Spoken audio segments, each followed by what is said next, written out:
Next we're going to do a rebate joint. So to get the thickness of our rebate joint, we're going to get another piece of timber the same thickness that we're going to be using. Line it up so it's flush on the edge. And then we're just going to put a mark on the inside. To make sure it's square, we're going to use the square again.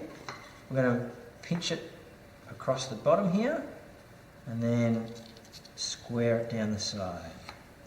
Now, next we're going to use what we call a marking gauge, and I'll set the marking gauge to 4 millimetres, so the point ends up on the 4 millimetre mark. What we're going to do is run the marking gauge down the timber and down the face here as well. So it puts a groove in the timber. So it's a quick way of marking it, and the marking gauge goes hard against the timber, not on an angle, but nice and square on the side of the timber.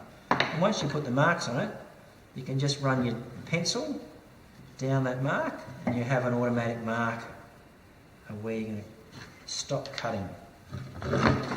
So once we've done that, we can cut down again using the waist side of the line. And we're just going to cut down to the depth of our marking gauge mark. The second cut for your rebate joint is cutting down this line here.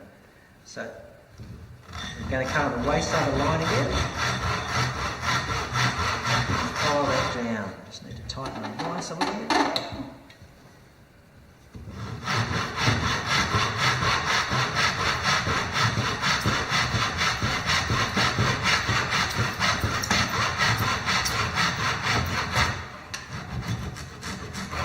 Sometimes you need to clean up the rebate joint because the cut doesn't quite smooth. So the safest way to do that is clamp it to the bench so your hands are free, and then just going to use a chisel just to clean up those little edges that the saw didn't catch.